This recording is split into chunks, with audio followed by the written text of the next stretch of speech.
Avoiding double trouble. Mastering double comparatives and superlatives in English. Hello, language learners. Welcome back to another exciting lesson. Today, we're diving into a common, yet often overlooked, English language pitfall. Double comparatives and superlatives. We will identify these mistakes and learn how to avoid them, making your English more accurate and natural. Before we tackle double comparatives and superlatives, let's remind ourselves what comparatives and superlatives are. In English, we use comparatives to compare two things, and superlatives to compare three or more things. For example, John is taller than Mike. Comparative. And John is the tallest among his friends. Superlative. We add for the comparative form and est for the superlative form for short adjectives. For longer adjectives, we use more and most, respectively. Now, on to our main topic.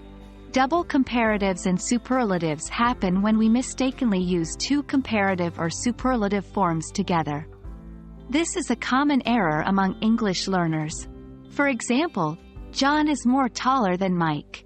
Or, John is the most tallest among his friends. You can see here that we are using more and together, and most and est together, which is incorrect.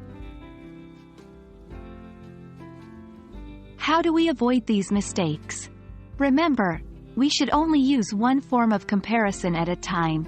Correct examples: John is taller than Mike. Or, John is the tallest among his friends. While most adjectives follow the rules we discussed, some are exceptions.